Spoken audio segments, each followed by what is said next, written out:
من بازم میگم، ولی مسئله ماشینتون چی میشه؟ خانم بازپرس، شما چه علاقه‌ای داره که من عذاب بدین؟ این که دارین ما رو عذاب میدین آقای لاکاز.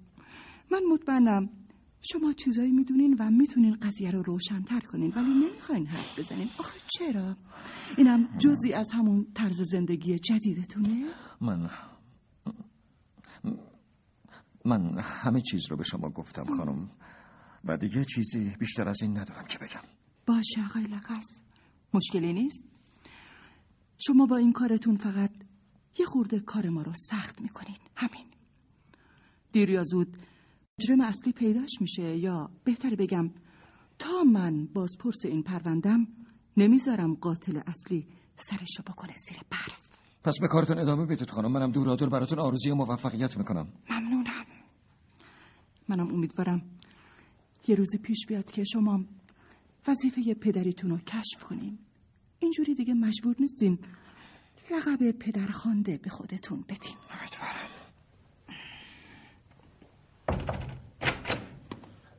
بله قربان. گروهبان، ایشون برمیگردن بازداشتگاه. آقای مارسل، شما از کسی شکایت دارین؟ لطفاً خیلی صریح و بدون ترس حرفتون رو بزنین.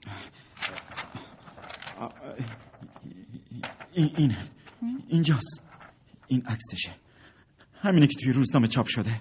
ببینم. عکس مربوط به مناقشه دیروزه. بله این آقا پسر رو میگم، همینی که با پلیس دست بیاقه شده. بله، آقای ژاک لاکاز. اتفاقا دستگیرش کردن. بله میدونم، به خاطر همینم اومدم پیش شما. شما میشناسینش؟ تا حدودی. خب ازش شکایتی دارین؟ هم آره هم نه. یعنی چی؟ بیشتر از رفیقش. آخه میدونید این دو نفر، یا بهتر بگم رفیق این آقا، خیلی راحت میخواست منو بفرسته اون دنیا. آقای مارسل، خیلی روشن و خلاصه اصل قضیه رو تعریف کنین. اینجوری ما فقط وقت همدیگر رو تلف میکنیم. میترسم خانم، حقیقت اینه، واقعا میترسم. من دلم نمیخواد بی خود و بی جهت جونم از دست بدم. آقای مارسل، به نفعتونه که همه چی رو بگین. اینجوری ما بهتر میتونیم ازتون حمایت کنیم. در غیر این صورت اگه بخواین چیزی رو مخفی کنین، ضررش بیشتر از هر کسی متوجه خودتون میشه. متوجهین؟ بله خانم، متوجهم. راستش اصل قضیه برمیگرده به جریان اعتصاباتی که ما کارگرا راه انداختیم. این آقا، یعنی همین ژاک لاکاز و دوستش اومدن گفتن ما دانشجوها ازتون حمایت میکنیم. گفتن شرطش اینه که تا آخرش روی حرفتون بمونید. بعدش هم دست زدن به شلوغکاری و کار بالا گرفت. رئیس شرکت هم تهدیدمون کرد که اگه برنگردیم سر کار هممون رو اخراج میکنه. از این طرف هم اینا، یعنی همین دو نفر مدام تشویقمون میکردن که به اعتصاب ادامه بدیم. یواش یواش دیدیم بیفایده است. جیبامون خالی شده و واسه تغییری نکرده. خب ما مجبور بودیم برگردیم سر کار و الا باید از گشنگی تلف میشدیم. بعدش اینا اومدن تهدیدمون کردن، گفتن تا آخرش میمونی یا اینکه. حسابی گیر افتاده بودیم. چند روز دیگه هم صبر کردیم. وقتی دیدیم چاره‌ای نداریم برگشتیم سر کار. خب بعدش اتفاقی براتون افتاد؟ بله خانم. یه شب که خسته و کوفته داشتم از سر کار برمیگشتم خونه، دیدم این دو نفر، یعنی همین ژاک و دوستش با ماشین جلوم سبز شدن. گفتن میخوایم باهات حرف بزنیم. گفتم خستم، ولی اونا به اصرار سوارم کردن و بردن بیرون شهر تو جنگلای بردو. کم کم جر و بحثمون شد. میگفتن چرا ناروزری و برگشتی سر کار. خب من با چه زبونی باید بهشون میگفتم که در بساط ندارم. هر کاری کردم خودم از دستشون خلاص کنم نشد. دو نفر ریختن سرم و حسابی کتکم زدم. بعدش هم همین پسره دوست ژاک یه طناب انداخت دور گردنم و محکم کشید. نفسم بند اومده بود، جلوی چشام سیاهی میرفت. نمیدونم چی شد که یه دفعه ژاک زد زیر دستش و با هم گلاویز شدن. پسره میگفت میخوام خفش کنم، ولی ژاک میگفت اگه این کارو بکنی میافتیم توی تله. خلاصه توی فرصت مناسب در رفتم و به زحمت خودم رسوندم خونه. به زحمت خانم، به زحمت. عجب. پس جون سالم به در بردین؟ بله خانم بازپرس، به زحمت. یعنی بهتره بگم شانس آوردم. ولی سایمون بیچاره شانس نیورد. ببینم آقای مارسل، شما سایمون رو میشناختین؟ سایمون. حرف بزنین آقا. شما سایمون رو میشناختین یا نه؟ سایمون لاسر. راستش میشناختمش. خیلی خوبم میشناختمش. اونم کارگر یکی از همین کارخونه جات زنجیره‌ای بود. اتفاقا اونم یکی از کارگرایی بود که میخواست برگرده سر کار. بلا بود اونم عین شما تهدید میشد نه؟ نمیدونم، احتمالاً. یعنی راست. چرا حرف نمیزنین آقا؟ شما که همه چی رو گفتین. باور کنید من چیز زیادی نمیدونم. همینقدر میدونم که اونم تهدیدش کردن، ترسوندنش. آخرین باری که دیدمش حدود 20 روز پیش بود. میگفت برگشت سر کار. یعنی خانم بازپرس، شما میخواین بگین سایمون و اونا؟ من فعلا هیچی نمیخوام بگم. همه چی امروز مشخص میشه. شما حرف دیگه ای ندارین؟ نه خانم، فقط چیزی که هست، من خانواده دارم. نمیخوام زندگی خودم و خانوادم به خطر بیفته. امیدوارم منظور منو متوجه بشید. من متوجه شدم آقای مارسل. شما لازم نیست نگران چیزی باشین. همه چی تحت کنترل ماست. متشکرم خانم، خیلی متشکرم.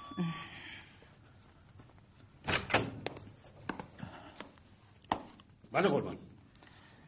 سرکار، لطفاً با کمیسر ماتیاس تماس بگیرید، بگید آقای ژاک لاکاز رو از بازداشتگاه بفرستن اینجا. بله قربان. قبلا اصرار داشتین بدونین جرم شما چه ربطی به اینجا داره. حالا میخوام ربطش رو بهتون بگم. بهتر از اینجا شروع کنیم. شما این آقا رو میشناسین؟ کدوم آقا؟ من کسی رو نمیشناسم. لطفاً سرتون رو بلند کنید و ایشون رو درست ببینید. بسیار خوب. دوباره میپرسم، این آقا رو به جا میارین؟ پس احتمالاً میشناسین. آقای مارسل، فعلا با شما کاری نداریم، میتونین برین. متشکرم خانم. فقط من لازمه بازم بگم ایشون سعی کرد اون شب منو. بله آقای مارسل، میدونم. شما تشریف ببرید، همه چی رو بررسی میکنیم. بفرمایید. بله، با اجازه شما خانم.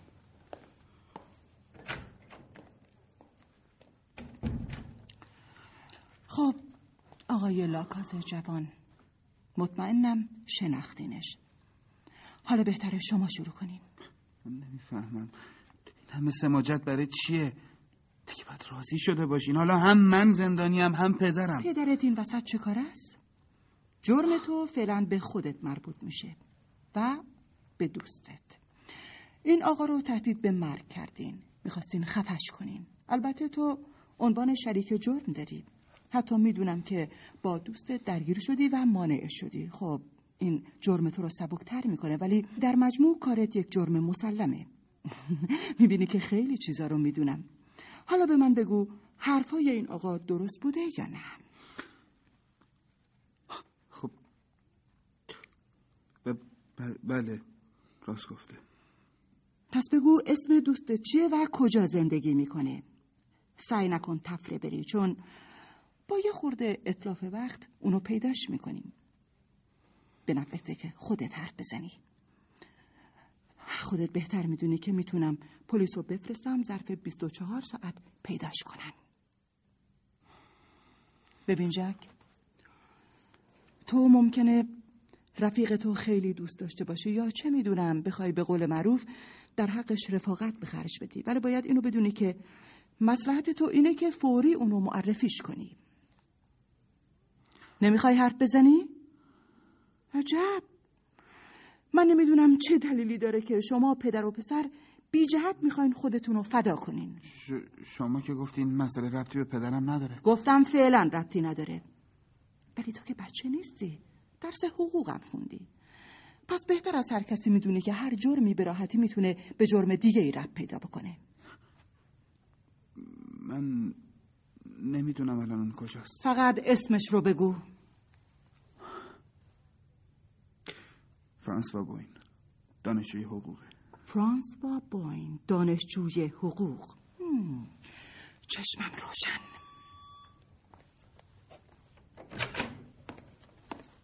بفرمایید قربان. یک حکم جلب به اسم فرانسوا بوین ماشین کنین بیارین امضا کنم. فرانسوا بوین. چشم قربان. آدرسشون؟ بنویسین دانشکده حقوق بردو. اونجا میتونن تحقیق کنن، نشونشو پیدا کنن. بله قربان. خب آقای ژاک لاکاس، اولین قدم مثبت رو برداشتیم. حالا میریم سراغ جرم خودت. شما حرفای لوی مارسلو شنیدین. خودم هم بخششو براتون تکرار کردم. نسبت به شکایت ایشون اعتراضی دارین؟ نه خانم، اعتراضی ندارم. همش درسته. درست. پس قضایا تقریبا همین چیزی بود که ایشون گفت. بله همینه. نمیخواستم کسی رو بکشم. تهدیدش که کردی؟ بله تهدیدش کردم، ولی میبینین که فعلا زنده است. معنیش هم اینه که کسی نمیخواست اونو بکشه. مطمئنی؟ یعنی اگه تو با رفیقت گلاویز نمیشدی اون الان داشت نفس میکشید؟ نمیدونم. من گفتم پدرتون رو از زندان بیارن اینجا. میخواستم اون در جریان کارها باشه. ظاهرا خیلی دلش میخواست تو آزاد باشی. جلسه قبلی کلی هم از تو دفاع کرد. مطمئنم اگه این قضایا رو بشنوه خیلی ناراحت میشه.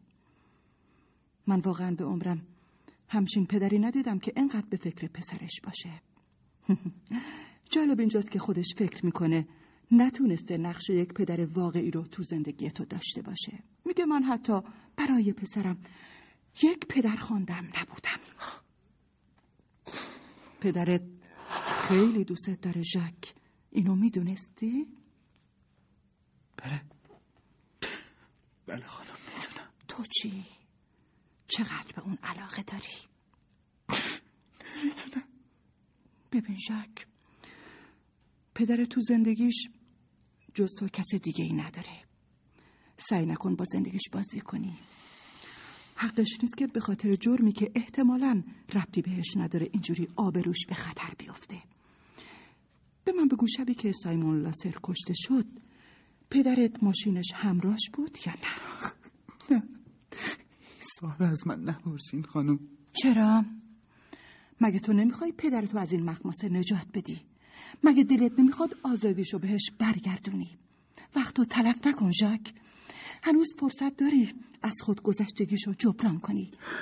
به من بگو اون شب ماشین پدرت دست کی بود؟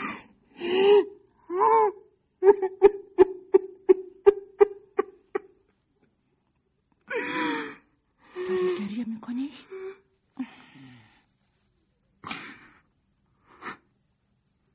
شب ماشینش دست من بود. گناهی نداره. باور کنید راست میگم.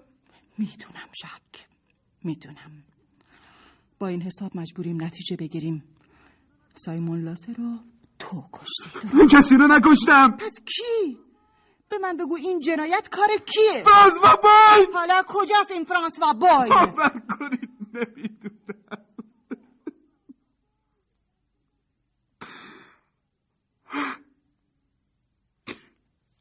چند روز پیداش نیست. از فردای اون روز دیگه ندیدمش. عجب. میبینی؟ این همون رفیقیه که تو به خاطرش داشتی پدرتو قربانی میکردی. همیشه همونطوره. مجرم اصلی گم و گورتر از بقیه است. بسیار خوب. حالا من دکمه این ضبط رو میزنم. میخوام ریز قضایا رو از همون وقتی که از پدرت جدا شدی تعریف کنی. از وقتی که ماشینو گرفتی و بگو میشنوم.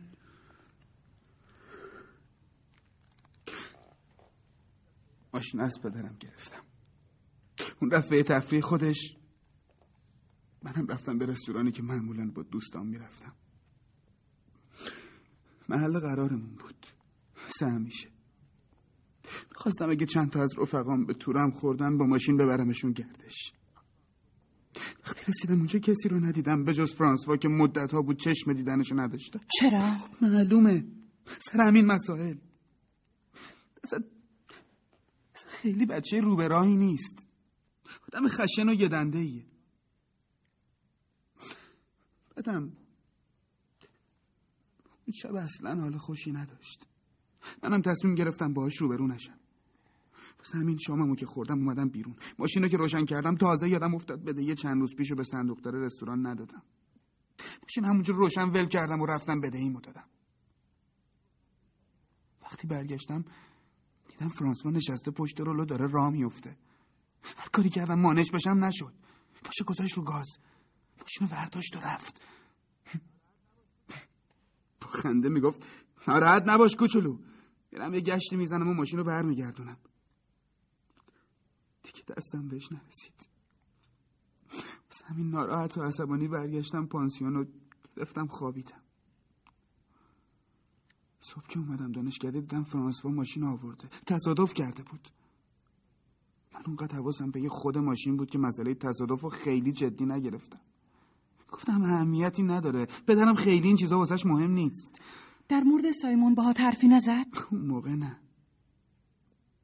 ولی حدود ظهر که خبر قتل رو از رادیو شنیدم همه چیز دستگیرم شد. آخه مدت‌ها بود که واسه کارگرایی که سر کارشون برمیگشتن خط و نشون میکشید. وقتی ازش جریانو پرسیدم گفت اگه لب واکنی و بخوای چیزی بگی تو رو هم لو میدم. میگم هر دومون مرتکب قتل شدیم.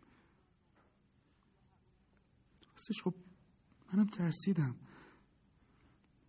بعد از ظهرش که پدرم خبر رو شنیده بود دوباره برگشت پیشم. از تصادف ماشین شکش برده بود. تو که قضیه رو ازش مخفی کردی؟ بله، چیزی بهش نگفتم. اون فکر میکرد قتل کار تو بوده؟ بله، احتمالاً همین فکر رو کرده بود. پدرت خودش اصرار داشت که نگی اتومبیل دست تو بوده؟ خودش گفت. بعدش هم که پدرت بازداشت شد بازم ساکت موندی؟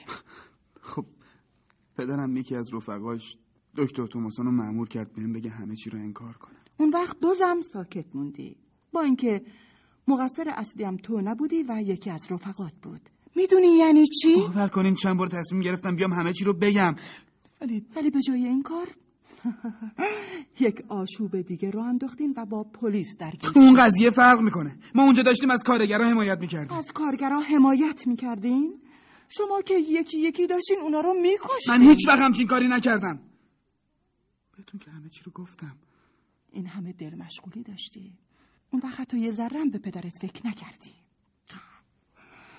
من تعجب میکنم چطور ممکنه کسی برای نجات دوستش پدرشو بندازه تو هچل. من مطمئن بودم پدرم بالاخره نجات پیدا میکنه. ماسو دکتر، بیچاره پدرت. هیچ میدونی این قضیه چقدر اعتبارشو از بین برد؟ روزنامه‌ها رو که خوندی دیدی که چجوری معرفیش کردن. خب حالا یه مسئله دیگه. اگه پدرت تو محل واقعه نبود پس این دکمه کتش اونجا چی کار میکرد؟ فرانسوا میگفت وقتی سایمون لاسه رو با دوز و کلک سوار ماشین میکنه همون موقع اون یه دکمه رو صندلی ماشین پیدا میکنه. حتی از فرانسوا میپرسه این دکمه مال اونه، اونم میگه نه. سایمون ظاهرا دکمه رو تو دستش نگه داشته بود. بعدش هم که با هم درگیر شدن که دکمه میفته رو زمین. همین. بسیار خوب. من صحبتاتو ضبط کردم. حرف دیگه هم داری؟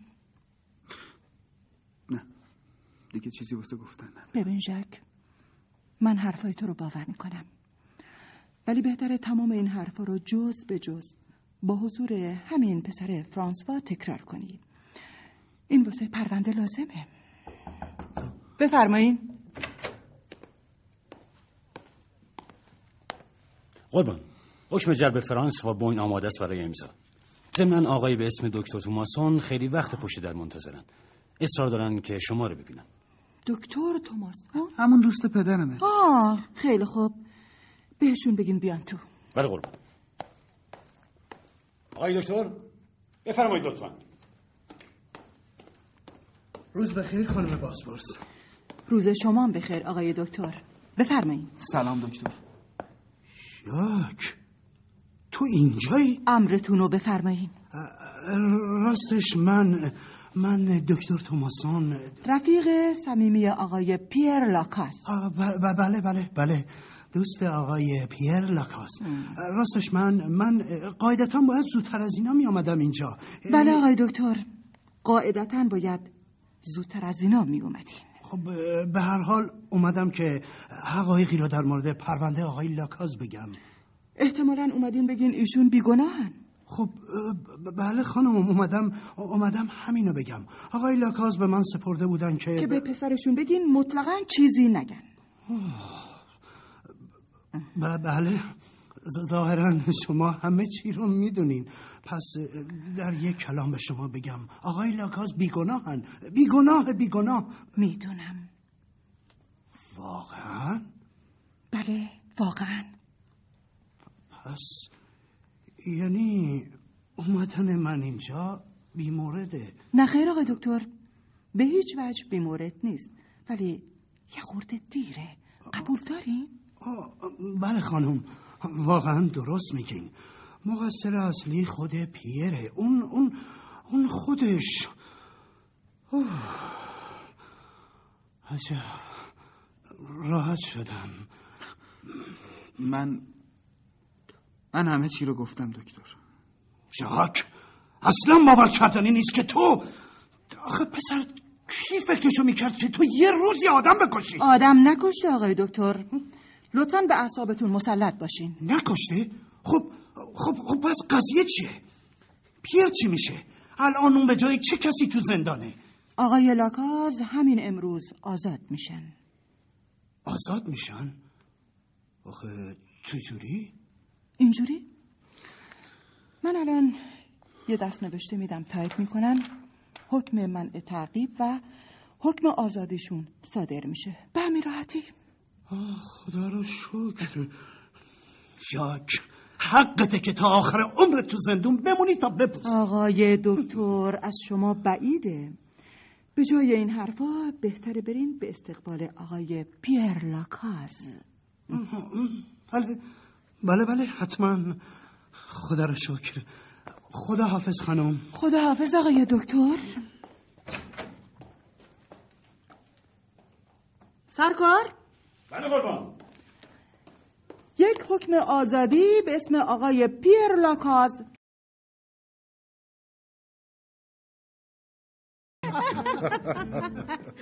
حسابی جا خورده بودم. هر چی میگفتم بازپرس میگفت خودم میدونم. اولش که اصلا دست و پای خودم رو گم کرده بودم. بیشترش به خاطر کله شقی پیر که سپرده بود هیچی نگم، ولی خب جدا دیگه نمیتونستم طاقت بیارم. الکی یه پرونده درست حسابی داشت واسه رفیقم درست میشد. خلاصه پیش خودم فکر کرده بودم الان این خانم بازپرس حسابی شوکه میشه، ولی عوض اون خودم شوکه شدم. شما که دیدین ژاک نشسته اونجا باید همه چی رو حدس میزدین. از کجا بدونم ژاک همه چی رو گفته بود؟ تازه وقتی وارد اتاق بازپرس شدم بالاخره باید یه چیزی میگفتم، ولی دیدم هر چی میگم دست دومه. همش میگه میدونم. این شد که دست و پای خودمو گم کرده بودم. یهویی پیله کردم به ژاک. چه دیدی؟ تفلک پسرم، اونم بیگناهه. من از کجا بدونم؟ شماها حالا که همه چی روشن شده هر کدومتون خبره روزگار شدیم. من از همون اولشم میدونستم چه پیر چه پسر ژاک همچین جنایتی ازشون بر نمیاد. میدونستم. ولی من به عمرم پدر و پسری به این کله شقی و یه دندگی ندیده بودم. آی پیر لاکاس، شما واقعا میدونستین دارین چی کار میکنین؟ یعنی واقعا آخر خط خونده بودین؟ آقای لاکاس؟ پیر؟ بله چی؟ بله. حواست کجاست مرد؟ چطور مگه چیزی گفتین؟ ما رو باز که به مناسبت خلاصی حضرت عالی جشن گرفتیم. میتونستی راحت بگی تحملمون رو نداری، شرمون رو کم میکرده. عجب حرفی میزنی دکتر. من واقعا از همتون ممنونم. نمیدونم چجوری میتونم محبتهای شما رو جبران کنم. پیر ما که کاری واسط نکردیم، اینو جدی میگم. خود من وظیفه‌م این بود که همون روز اول همه چی رو به پلیس بگم و خلاصت کنم، حتی اگه خودت نخوای. ولی به حرفت گوش کردم و تنها وظیفه‌مو انجام ندادم. باور کنین آقای لکاز، من تا به حال موکلی مثل شما نداشتم. به هر حال من به حسب وظیفه و شغلم همیشه باید تمام تلاشمو به کار بگیرم که بیگناهی موکلمو ثابت بکنم. اما تو این پرونده همه چی برعکس بود. یعنی عملا من وظیفه خودمو انجام ندادم. بیکار. ولی من میدونم تو چته پیر. همه حواست پیش ژاکه مثل همیشه. خب راستش معلومه که باید به فکرش باشم. آقای لکاس، شما باید خدا رو شکر کنین که اون از جرمی به این سنگینی نجات پیدا کرد. قتل یه آدم شوخی نیست. حالا فقط تنها جرم اون یه مشارکت ساده است، اونم فقط برای یه تهدید. در حال ثابت شد که ژاک تو این قضیه آخری هیچ نقشی نداشته. خب تکلیفش چی میشه آقای وکیل؟ شما بگین. هیچی، نهایتش 1-2 ماه حبسه، فقط همین. من که خودم شخصا معتقدم همچین مجازاتی واسش لازمه. اون باید قدر یه زندگی آروم و بی‌دردسر رو بیشتر از اینا بدونه. در عین حال بهتون حق میدم نگرانش باشین. پیر، قبول کن که ژاک نیاز داره یه پیچ کوچولو تو زندگیش بیفته. بالاخره اون یه روزی باید بفهمه تاوان اشتباهش رو خودش باید پس بده، نه کسی دیگه. درست نمیگم آقای ماسو؟ بله. چی؟ با شیطون لعنت، اینجا انگار هیچ حرف کسی رو گوش نمیده، همه فقط حرف میزنن. شما دیگه چرا آقای وکیل ماسو؟ شما که به قول خودتون وظیفه اصلیتون رو تو این پرونده انجام ندادین، لااقل 2 کلمه حرف ما رو گوش بدین. ببخشید، واقعا یه لحظه حواسم پرت شد. چی میگفتین؟ هیچی، گفتم قهوهش خوشمزه است. عجب، خوشم میاد. اینجا حسابی زبونت باز شده دکتر. ببینم تو که اینجوری بلدی بلبل زبونی بکنی، پس چطور پریروز جلوی خانم کلت ریبر کم آورده بودی؟ 2 دلیل کاملا موجه. 1، من اونجا با یه بازپرس خبره دادگاه جنایی رو برو بودم. خب این شوخی بردار نیست. کافی بود یه مزه بپرونم تا بلافاصله با دلیل و مدرک ثابت کنه که مجرم اصلی خودمم. 2، این یکیش مهمتره. اصولا یا آقای جنتلمن سعی میکنه جلوی خانما پرستیژ خودش رو حفظ کنه. متوجهی؟ بلبل زبونی و حاضر جوابی جلوی خانما کم عقلیه. اونم کسی مثل خانم کلت ریبر که لب باز نکرده میفهم آدم میخواد چی بگه. قبول دارین که؟ بله چه جورم. من همیشه تو جمع همکارام میگم خدا به داد همسر آینده خانم ریبر برسه. یا باید لال باشه یا برای هر جمله‌ای که میخواد بگه 1000 تا مدرک مستدل و منطقی داشته باشه. سخته دیگه. عجب، پس حسابی میافتید تو تله پیر. ببخشین. چی شد؟ ببینم پیر، شوخیه؟ شوخی چی آقای دکتر؟ اینجور که شما تو این چند روزه از خانم ریبر تعریف و تمجید کردین، معلومه که لیاقتشو داره همسر پیر بشه. عجب. بله. اینطور؟ بله. اگه میبینین پیر من این همه سال صبر کرده، فقط واسه اینه که یه زن شایسته و درست حسابی گیرش بیاد، یه کسی مثل همین خانم ریبر. چی میگه پیر؟ واقعا جدیه؟ آره کاملا جدیه. خب دکتر، واقعا دیگه از تنهایی بلا تکلیفی خسته شدم. به نظر شما وقتش نیست یه سر سامانی به زندگی بدم؟ اتفاقا فکر بسیار عاقلانه‌ای کردی پیر.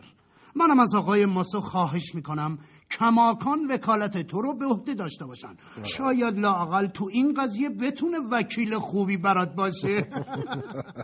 آقای ماسو، چجوری میشه پیشنهاد پیر رو برای خانم ریبر مطرح کرد؟ بهش فکر میکنم دکتر. حتما یه راهی براش پیدا میکنم. بهتون تبریک میگم آقای لکاز. تصمیم جسورانه و فوق‌العاده‌ای گرفتین.